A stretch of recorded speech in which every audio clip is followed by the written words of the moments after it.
마태복음 22장 34절에서 40절까지 봉독합니다. 마태복음 22장 34절에서 40절까지 봉독합니다. 예수께서 사두개인들로 대답할 수 없게 하셨다 함을 바리새인들이 듣고 모였는데 그 중에 한 율법사가 예수를 시험하여 묻되 선생님, 율법 중에서 어느 계명이 크니까?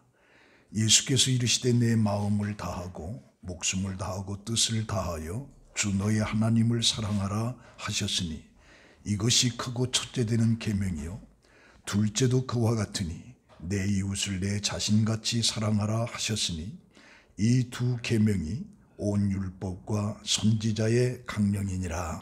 아멘. 봉독한 말씀을 가지고 하나님을 사랑하라 라고 하는 말씀으로 우리 함께 은혜를 나눕니다.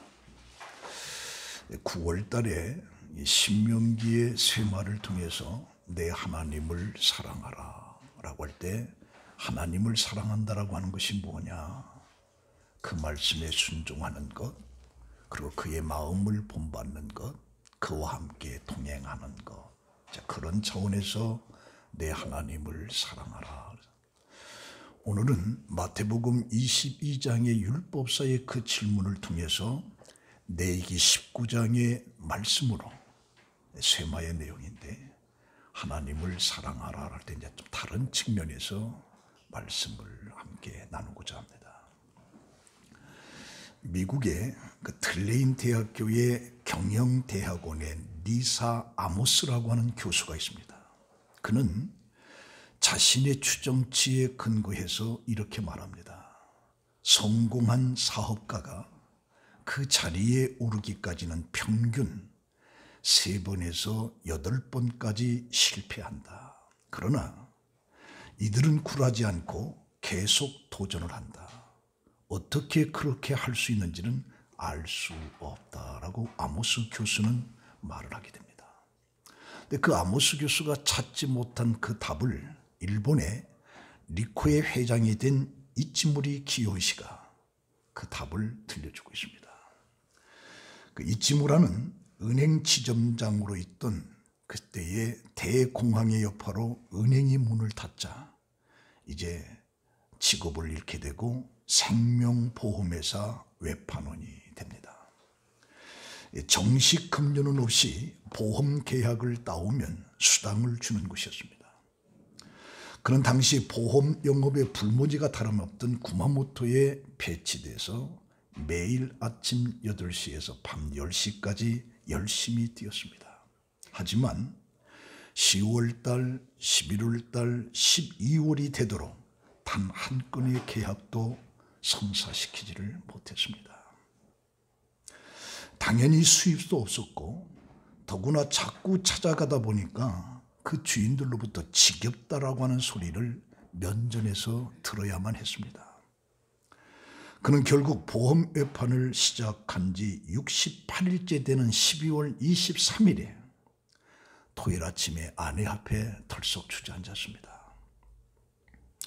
이렇게 연말 거리를 방황하면서 돌아다니는 것은 더 이상 참을 수 없다. 우리 도쿄에 가서 당신은 당구장 점원이라도 하고 나는 포장마차라도 끄는 게 좋겠어 라고 하는 절망적인 이야기를 아내에게 합니다. 그때 이치무라에게 아내는 이렇게 말합니다. 좋아요. 하지만 당신은 처음 일을 시작할 때 하겠다고 마음먹으면 무엇이든지 할 수 있다라고 하는 굳은 경의를 나에게 보여줬다. 당신의 이력에 한 건의 실적도 올리지 못하고 그만둔다라고 하는 게 나는 마음이 너무 안타깝고 아프다. 그러니 한 건만이라도 해달라. 그 아내의 그 마지막 말에 그는 섣달 금음날까지 더 해보기로 하고 그러고서 다음 날 알고 있는 교장집 댁을 찾아가게 되는 겁니다. 그는 일요일 아침 8번이나 찾아간 오후의 여고의 다케자키 교장 댁을 찾아가게 됩니다. 그는 교문을 열고 운동장을 지나서 이제 현관까지 왔습니다.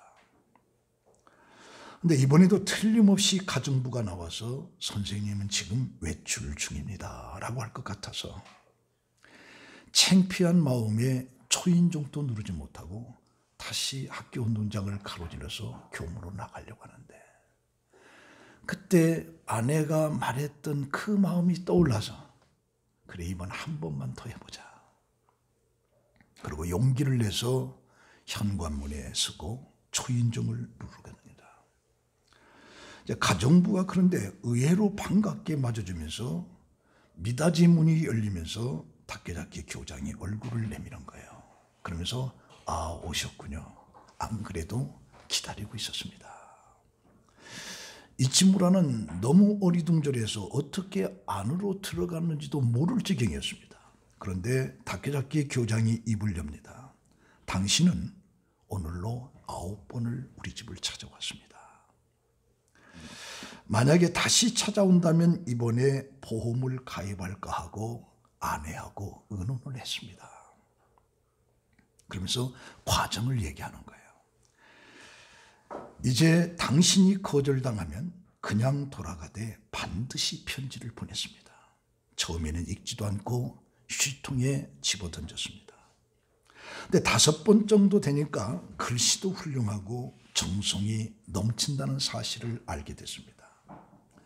그리고 6번째, 7번째 찾아온 것을 보니 이 보험 외판원은 꽤 신사적인 사람 같다라고 하는 생각이 들면서 하나 가입해 줄까라고 하는 마음이 들어왔어요.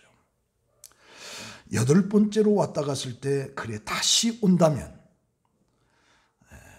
마음이 들어서 아내와 함께 보험을 들자라고 이야기를 했습니다.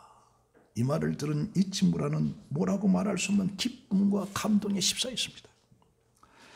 그리고 다케다케 교장은 그 자리에서 보험에 가입해 준 것은 물론 동료 교사 앞으로 소개장까지 써주었습니다.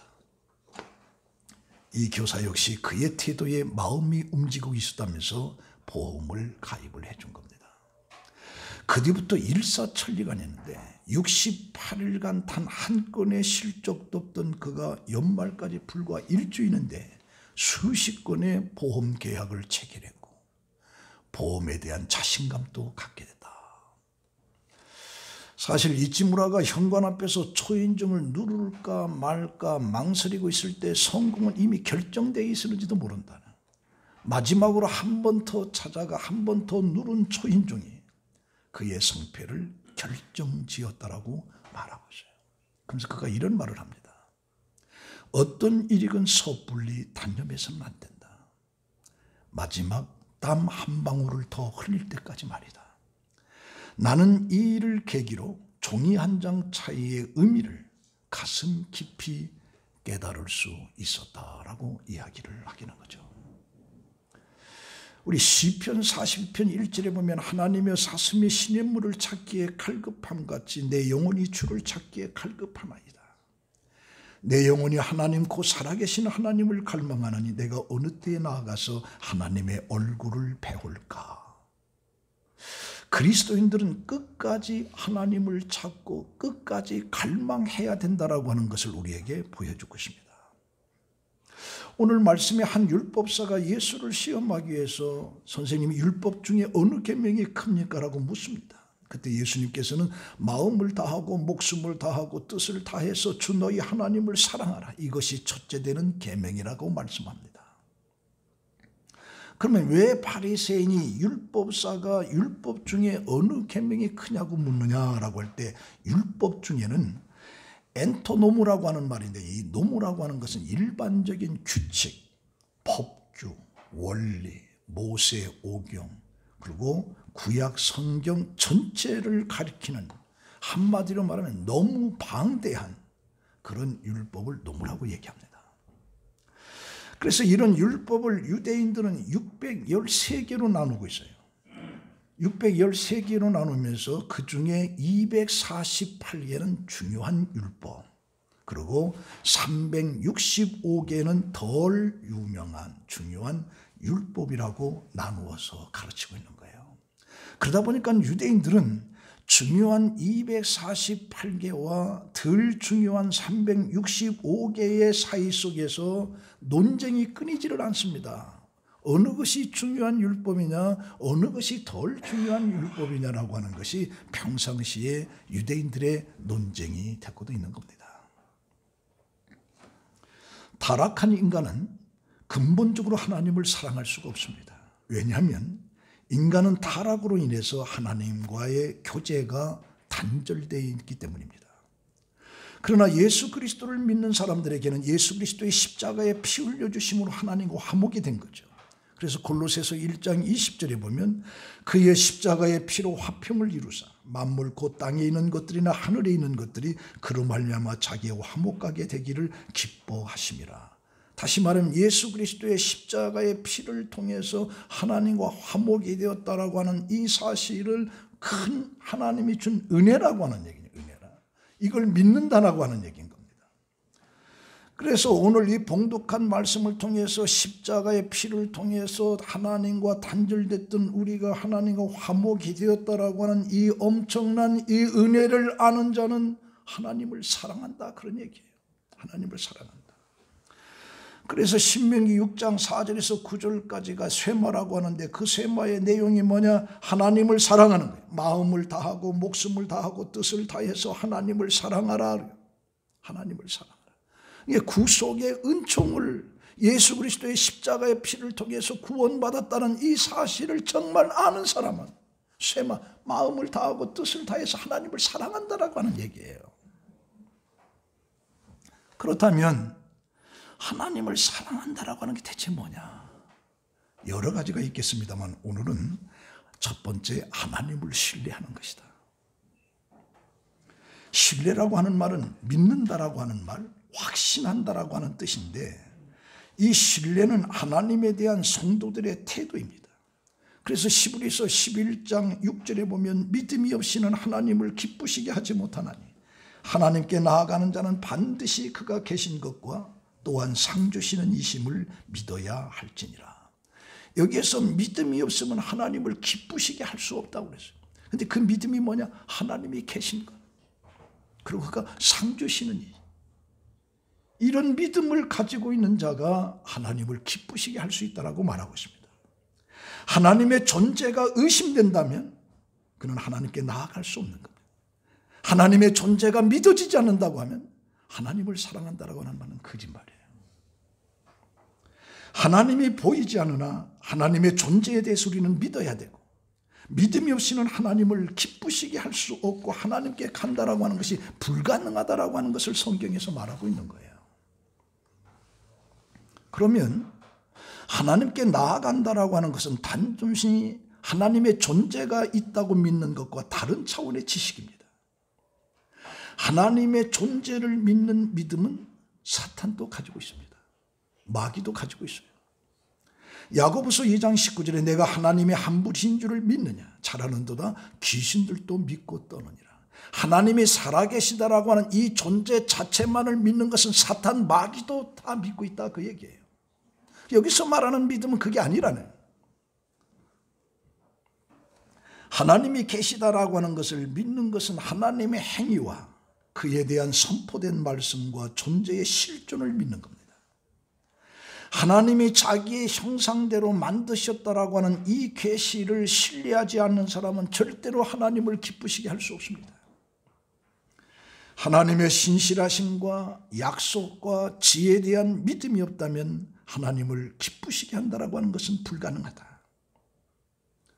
사랑하는 사람이 상대방에 대한 신뢰가 없다고 하면 상대방과 단절이 되고 상대를 기쁘게 할 수가 없는 거예요.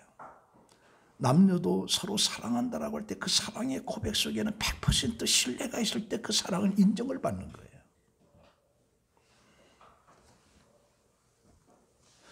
그래서 히브리서 11장 1절에 보면 믿음은 바라는 것들의 실상이요 보이지 않는 것들의 증거니 선진들이 이로써 증거를 얻었느니라. 믿음으로 모든 세계가 하나님의 말씀으로 지어진 줄을 우리가 아나니 보이는 것은 나타나는 것으로 말미암아 된 것이 아니니라. 그래서 바울도 에베소서 2장 8절에 너희가 그 은혜를 인하여 믿음으로 말미암아 구원을 얻었나니, 여기서 강조하는 것이 뭐냐? 믿음이라고 하는 이 자체가 하나님의 은혜라고 하는 거예요. 하나님의 존재에 대해서 내가 믿어진다라고 하는 이 믿음 자체는 하나님이 내게 은혜를 주었을 때 그 은혜를 통해서 믿어진다는 얘기예요. 하나님이 내게 믿음이라고 하는 은혜를 주지 않으면 하나님에 대해서 믿을 수가 없다는 얘기입니다. 그래서 오늘 우리가 예수 그리스도를 믿는 믿음을 가지고 있다고 하면 그건 전적으로 하나님의 은혜다. 그리고 그 믿음은 우리가 구원을 얻는 열쇠가 되는 겁니다. 예수님이 병을 고쳐주셨습니다. 소경의 눈을 뜨게 했습니다. 문둥병을 깨끗하게 했습니다. 안진뱅이를 일으켰습니다. 손마른 자를, 귀신 들린 자를 다 쫓아내줬습니다. 그런데 예수님이 어떤 병을 고쳐주시든 그냥 고쳐주시지 않았습니다. 그 사람에게 믿음을 보시고 고쳐준 거예요. 그래서 마가복음 10장 47절에 보면 여리고 성을 지나갈 때 소경을 고쳐줄 때 소경이 소리칩니다. 다윗의 자손이여 나를 불쌍히 여기소서. 그때 예수님께서 네 눈이 떠질지다라고 말하지 않습니다. 내가 너한테 무엇을 하여 주기를 원하느냐. 그때 소경이 보기를 원합니다. 이 보기를 원한다라고 하는 그 믿음을 가지고 있었어요. 그때 예수님께서 가라 내 믿음이 너를 구원하였다. 그 믿음이라고 하는 것을 통해서 구원을 받게 됩니다. 자, 그러면 믿는다라고 하는 것이 대체 뭐냐라고 할 때 세상 사람들이 말하는 믿음과 성경에서 말하는 믿음은 다릅니다. 성경에서 말하는 믿음이라고 하는 것은 구약에서는 하나님과 하나님의 말씀을 믿는다는 것이요, 신약 속에서는 예수 그리스도와 그분이 하신 말씀, 그가 하신 일을 전부 다 믿는다라고 하는 걸 얘기하는 거예요. 그래서 믿음이라고 하는 것은 예수 그리스도를 영접하고 그가 하신 모든 일을 믿고 신뢰하는 것입니다. 그때 우리에게는 어떠한 일이 일어나느냐? 내 속에서 모든 죄로부터 우리가 용서를 받습니다. 그리고 천국이 분명해집니다. 그리고 내세가 확실해집니다. 구원이 생기게 됩니다. 마음의 성령의 역사로 확신이 옵니다. 그 다음에는 삶 속에 안심이 생기게 되는 겁니다. 기쁨이 옵니다. 평안이 오기 시작합니다. 이런 마음을 가지게 될 때 핍박과 환난 속, 역경 속에서 내가 견딜 수가 있어요. 용기를 잃지 할 수가 있어요. 어떤 불합리한 일이 있어도 끝까지 참고 견딜 수가 있어요. 바로 이런 믿음을 소유할 때. 인도의 테레사 수녀를 여러분들은 잘 아십니다. 그 가난한 어린아이를 돌보던 중에 인도 캘커다에 큰 고학원을 세우고자 기자회견을 했습니다. 그때 기자들이 질문을 합니다. 장차 이곳에 캘커다에 가장 큰 고학원을 세운다라고 말하는데, 그렇다면 당신은 이 고학원을 짓기 위해서 돈을 얼마나 준비하고 있습니까? 그때 테레사가 자기 주머니에 동전 몇 개를 끄집어내. 나에게는 이것밖에 없습니다. 그러니까 이걸 쳐다보면서 많은 사람들이 피픽 웃고 농담으로 다 여겼어요. 근데 테레사 수녀는 진지한 표정으로 나에게 지금 동전 몇 밖에 없지만 이 고학원은 내가 세우는 것이 아니라 하나님이 세워주실 것입니다. 이 말에 그 회견장의 분위기가 갑자기 엄숙해졌어요. 그리고 그 당시 테레사 수녀가 가진 것은 동전 몇 개에 불과했지만 하나님께서 함께 하신다라고 하는 이 사실에 거기에 있는 수많은 사람들이 도움을 주기 시작했어요. 그래서 캘커다에서 큰 고학원이 지어진 겁니다. 이게 바로 믿음, 하나님을 신뢰하는 거예요. 그러니까 하나님의 존재에 대해서 내가 믿음이 없으면, 그분에 대해서 신뢰함이 없으면 하나님을 사랑한다는 건 다 거짓말이에요. 내가 하나님을 사랑한다라고 하는 것은 그분에 대한 100% 신뢰입니다. 이게 하나님 사랑하는 거예요. 두 번째는 하나님을 사랑한다라고 하는 것은 뭐냐면 감사하는 삶입니다. 하나님을 사랑하는 사람은 감사의 삶을 살게 되어 있습니다. 감사는 하나님의 사랑을 깨닫는 자에게 일어나는 자연스러운 현상인 겁니다. 그래서 탈무드에 이런 말이 있어요. 만일 다리를 한쪽만 잘렸으면 하나님께 두 다리가 다 잘리지 않은 것에 감사하라. 만일 두 다리가 잘렸으면 하나님께 목이 부러지지 않은 것의 상황에 대해서 감사하라. 만일 목이 부러졌으면 그 뒤에는 걱정할 것이 없다. 다시 말하면 어떤 상황에서도 감사할 수 있는 것을 말하는 내용입니다. 우리는 감사에 인색한 사람이 돼서는 안 됩니다. 오늘 현대인들의 특징이 뭐냐? 감사를 상실한 거죠.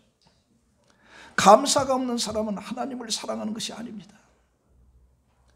감사가 넘칠 때 우리의 삶에 놀라운 기적들이 일어납니다. 감사가 넘칠 때 병이 물러갑니다. 귀신이 물러갑니다. 어둠이 사라집니다. 평화가 주어집니다. 긍정적인 사람이 됩니다. 불평이 사라지고 원망이 사라지고 사람들을 즐겁게 하는 거예요. 감사가.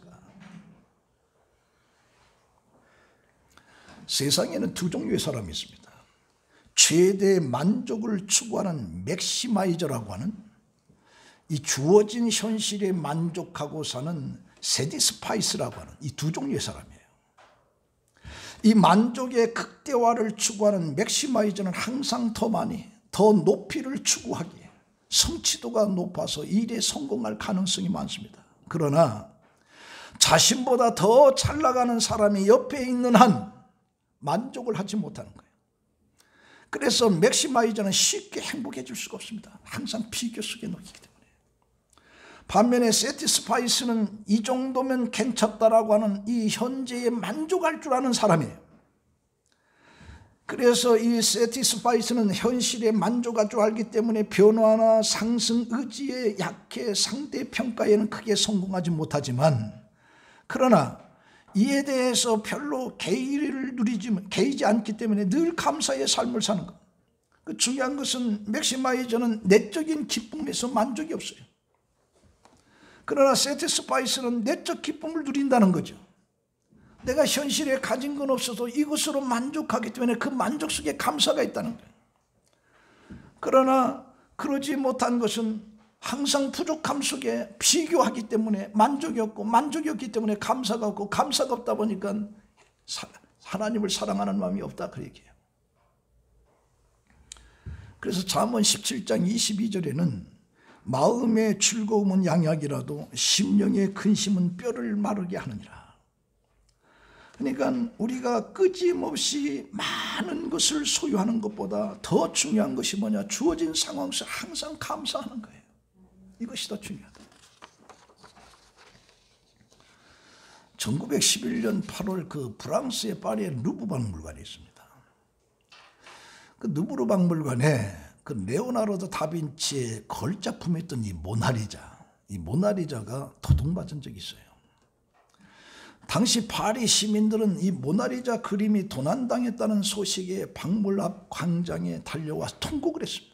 그만큼 대중의 사랑을 받았던 그림이 바로 모나리자죠.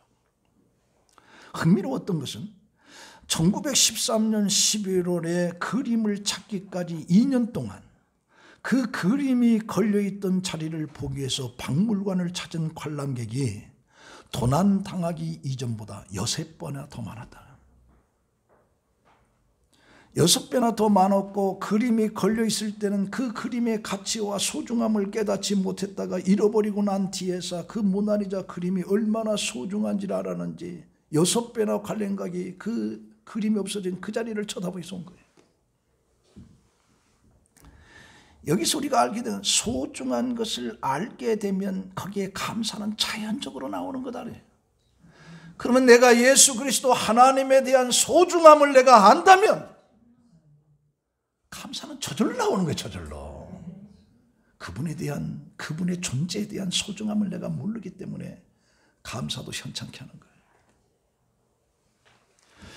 2차 대전 당시에 유명한 독일 교회 보네포라고 하는 신학자예요. 그 젊은 나이에 33살에 히틀러에 죽었습니다. 그가 이런 말합니다. 그리스도인과 비그리스도인의 차이는 세상을 살아가는 데 있어서 감사를 하는가 안 하는가에 통해서 달렸다. 내가 세상을 살아가면서 정말 감사를 하는 사람은 그리스도인이라니. 그러나 비그리스도인은 감사가 없다는 거예요. 감사. 그래서 내가 그리스도인인지 아닌지는 뭘로 하느냐? 감사를 통해서 한다. 감사를 통해서. 그래서 하나님을 사랑하는 자의 특징은 바로 감사를 하는 거죠. 감사를. 그 다음에 세 번째는 하나님을 사랑한다라고 하는 걸 뭘로 알 수 있느냐? 하나님을 전하는 겁니다. 복음 전하는 거예요. 이 마태복음의 결론이 주사의 지상의 최대의 명령입니다. 이게 마태복음 28장 19절에 나오는 거죠. 너희는 가서 모든 족속으로 제자를 삼아 아버지와 아들과 성령의 이름으로 세례를 주고 내가 너희에게 분부한 모든 것을 가르쳐 지키게 하라. 볼지어다 내가 세상 끝날까지 너희와 항상 함께 있으라. 이게 마태복음 마지막 절. 마가복음의 결론 또 복음 전파로 마치고 있습니다. 16장 15절에면 또 가라사대 너희는 온 천하에 다니며 만민에게 복음을 전파하라. 누가복음의 결론도 그렇습니다. 요한복음의 결론도 그렇습니다. 사도행전 결론도 시작과 끝이 복음 전도예요. 성령이 너희에게 임하시면 권능을 받고 예루살렘, 유다, 사마리아 땅끝까지 이르러서 내 증인이 될, 이게 사도행전 시작이에요. 마무리도 노마에 가서 복음 전하는 것이 바울이에요. 그래서 이제 복음의 모든 결론의 중점이 뭐냐? 복음을 증거하라는 거죠. 우리 순종이 제사보다 낫다는 말이 있어요.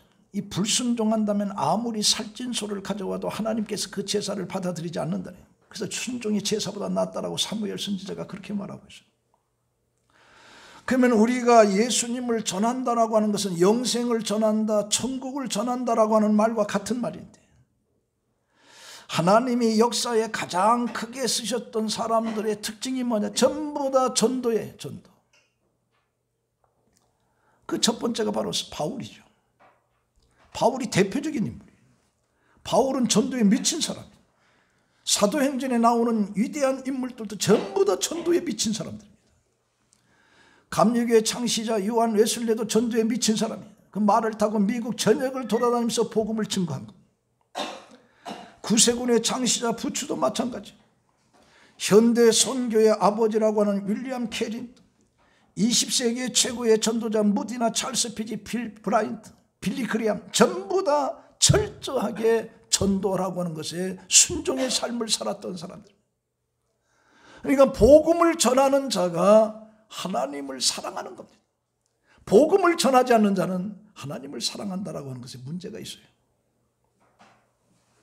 중국의 전도자 마막광도 여인인데 그가 복음을 증거하고 싶어서 복음을 증거할 때마다 붙잡혀서 감옥에 살았는데 나중에 20년을 감옥에 살았어. 복음 증거하는데 너무 좋았어. 그래서 이 전도에 있어서 가장 소중하다라고 하는 것, 순종의 발이라고 해요. 순종의 발. 복음을 실현하는 발. 이것이 가장 아름답다. 그래서 우리가 아가서에 보면 아름답도다 산을 넘는 자의 발이에요. 요한복음 14장 15절에 너희가 나를 사랑하면 나의 계명을 지키리라.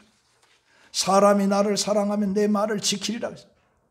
그럼 땅끝까지 이르러서 내 복음의 증인이 되라. 너는 내 제자로 삼으라. 이 예수의 명령이라. 예수를 사랑한다고 한 그 말을 우리는 듣게 순종하게끔 되어 있다. 순종하게. 그래서 전도하는 사람은 하나님을 사랑하는 사람이에요.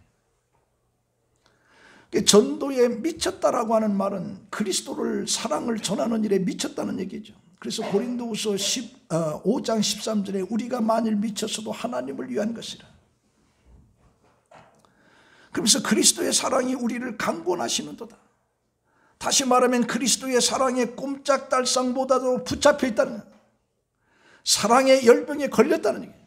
이런 자들은 뭘로 나타나? 복음 증거로 나타난다. 복음 증거로. 그럼 우리 삶을 들여다보면 나는 과연 하나님을 사랑하는가? 하나님을 사랑한다면 틀림없이 복음 전도하게끔 돼 있어요. 그러면 우리가 왜 이렇게 전도를 해야 되느냐라고 할 때 두 가지 이유가 있는데, 그때 첫 번째가 뭐냐? 그가 나를 위해서 죽으셨다. 나 죽을 수밖에 없는 나를 위해서 하나님의 아들 예수 그리스도가 나를 위해서 죽으셨다는 거예요. 죽었다라고 하는 이 사실을 하는 나는 이 복음을 전하지 않을 수가 없다는 거예요. 이게 하나님을 사랑하는 거예요. 로마서 5장 7절에 우리가 아직 죄인 되었을 때 그리스도께서 우리를 위하여 죽으심으로 하나님께서 우리에게 대한 자기의 사랑을 확증하셨다. 죄인이었던 나를 위해서 죽으셨다. 그래서 사랑하지 않을 수가 없다. 사랑하지 않을 수가. 두 번째는 그가 나의 삶의 이유가 되기 때문이다. 주께서 다시 사신 이유죠. 그리스도처럼 살고 그리스도를 칭송하고 그리스도를 바라보면서 살 수 있게끔 되었다는 거죠. 그러니까 그리스도의 사랑에 미치는 겁니다. 그리스도의 사랑을 전하는데 미치는 겁니다. 예수 전하는데도 미치는 겁니다. 미치는 거예요.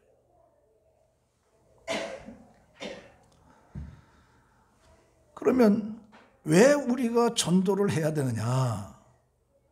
예수 그리스도의 사랑만이 인간을 변화시킬 수가 있어요. 예수만이 변화시킬 수가 있습니다. 사람을 근본적으로 변화시킬 수는 없어요.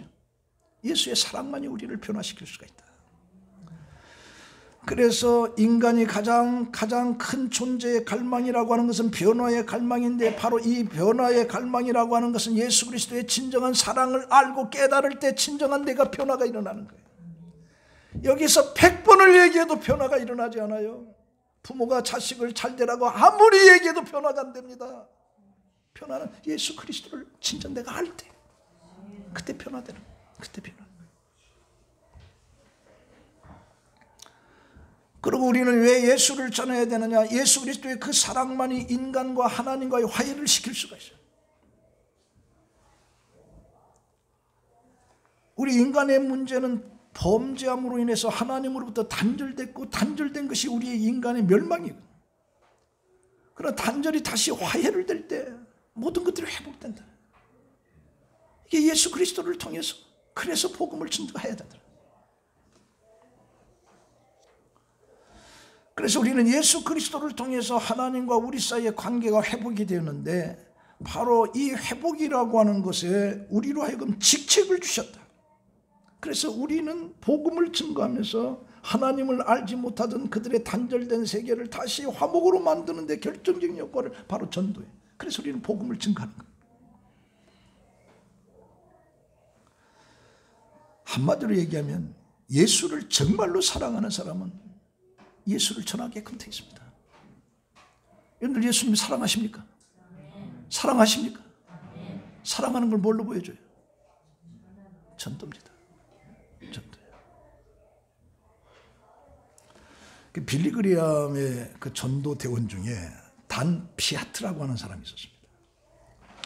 근데 어떤 부흥회 때에 그 돈 많은 부자가 참석하고 있었는데, 그는 그리스도인이 아니었습니다. 그 피아트를 보고서 그를 자기 사무실로 데리고 와서 이야기를 나누면서 하는 얘기가, 나는 그리스도에 대한 이야기를 듣는 걸 참 흥미롭게 생각합니다.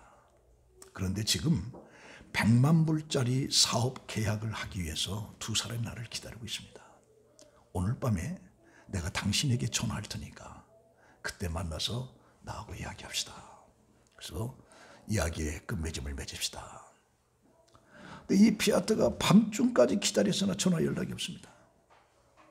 그래서 직접 전화를 한번 해볼까라고 하는 생각도 들었지만, 내일 아침에 만나서 방문해서 이야기를 해야 되겠다. 그리고 새벽이 지났습니다. 근데 조간신문에 그 부자가 지난밤 새벽에 심장마비로 죽었다라고 하는 기록이 딱 나와요. 그때 병원에 달려갔지만 이미 늦은 거예요. 그때 피아트는 그 밤중에 내가 먼저 전화할 걸, 전화하지 못한 것을 후회했다. 이 전도라고 하는 것은 기회가 주어질 때 하는 거예요. 다음에 안 해요. 그래서 정말 내가 예수를 사랑한다고 하면 예수를 전해야 되는 거예요. 전해야 돼요. 오늘 여러분들이 예수를 정말 사랑한다고 하면 예수를 전하시기 바랍니다. 사랑하지 못하는 자는 예수를 전하지 못해요. 예수를 사랑하는 자만이 전하는 거예요. 이건 뭐 자격을 갖춰서가 아니에요. 예수 그리스도를 내가 알면 전하게끔 되어 있는 거예요. 미국 텍사스에 있었던 실제 일어났던 사건입니다. 한 교회인데 그 교회가 넓은 땅을 가져요. 그 미국이라는 나라는 큰 나라이기 때문에 가보면 교회도 넙직넙직한 아주 큰 주차장도 아주 엄청납니다. 근데 그 교회 땅에서 석유가 나온 거예요. 석유가. 근데 마침 교인 가운데 석유 채굴 전문가가 있습니다. 조사해 보니까 경제성도 뛰어나고 그 양도 대단하다라고 하는 평가가 나온 거예요. 갑자기 교회가 큰 횡재를 한 겁니다. 그때 당회가 모여서 이 문제를 심도 있게 논한 거예요. 그리고 세 가지를 결의했는데, 첫 번째는 교회 자체로 석유 시추를 한다는 거예요. 두 번째는 석유를 판 수익의 절반은 교회 재정 및 선교 헌금에 쓰겠다. 그리고 세 번째는, 이게 문제입니다, 공동 분배를 한다는 거예요, 이익을. 근데 이게 왜 중요하냐? 우리 교회는 오늘부터 새 신자를 안 받는다. 이익금을 미국에서 많은 사람들이 이익금을 받기 위해서 이 교회로 오니까 오늘부터 우리 교회는 새 신자를 받지 않는다. 그럼 이 교회 문제가 뭐냐? 여러 가지 문제가 있습니다만 가장 중요한 것은 뭐냐? 전도할 마음을 닫았다는 거예요. 포기했다는 거예요. 이 교회는 제발로 들어오는 새신자조차도 받지 않겠다라고 결정함과 동시에 교인들은 전도할 마음을 포기해버린 거예요. 그래서 결국에 이 교회는 얼마 안 가서 돈 때문에 분쟁이 생겼고, 그러고 지루한 법정 다툼 끝에 교회는 완전히 풍진박살이 나고 말았어요. 실제 있었던 사건이에요. 바로 교회라고 하는 것은 이 전도할 마음을 잃어버리게 되면 교회는 존재할 가치가 없는 거예요. 이유가 없는 거예요. 하나님의 사랑을 내가 감격하고 하나님의 사랑이 나를 강권하시다라고 할 때는 그 사랑을 내가 전하는 자가 되어야 될 텐데 복음 전도가 없는 거예요. 그럼 교회의 존재 가치가 없는 거예요. 아무 가치가 없는 거예요. 그리고 교인들이 전도할 마음을 잃어버리게 되면 교인으로서의 존재할 이유를 잃어버리는 거예요. 그래서 교회는 전도할 마음이 뜨겁게 일어나는, 이게 교회가 되는 거예요. 이게 사도행전 초대교회가 보여준 거예요. 초대교회. 자, 오늘 이 말씀 가지고 결론 맺습니다. 40절에 이 두 계명은 온 율법과 선지자의 강령이라 그러죠. 이 두 계명을 지키느냐 지키지 않느냐에 따라서 우리 신앙의 모든 것들이 판가름 나는 거예요.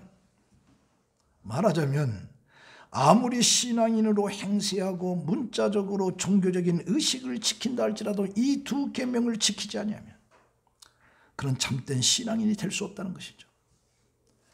첫 번째는 하나님을 사랑하고, 두 번째는 내 이웃을 내 자신처럼 사랑하라 라고 하는 이 말을 우리가 행하지 않는다면 아무 소용이 없다. 성도 여러분, 바로 하나님이 우리에게 주신 오늘 이 말씀 속의 핵심은 내가 하나님을 사랑하는 거죠. 두 번째는 내 이웃을 사랑하는, 이게 기독교입니다. 이게 기독교의 핵심이에요. 이걸 잃어버리면 안 된단 말이죠. 이걸 잃어버리면.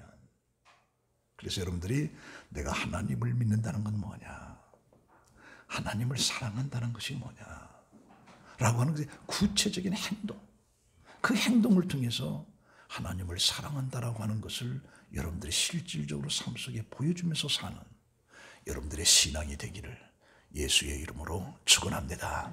기도하겠습니다. 하나님, 이 말씀 앞에 우리는 겸손하게 무릎을 꿇습니다. 이 말씀 앞에 우리는 내 자신을 깊이 들여다봅니다. 나는 과연 하나님을 사랑하는가? 내가 하나님을 사랑한다고 하면 나는 그 사랑을 무엇으로 보여주고 있는가? 하나님 사랑합니다. 하나님을 사랑한다라고 하는 것이 진실을 행동으로 보여줄 수 있는 우리 모두가 되게 하여 주시옵소서. 예수님의 이름으로 기도합니다. 아멘.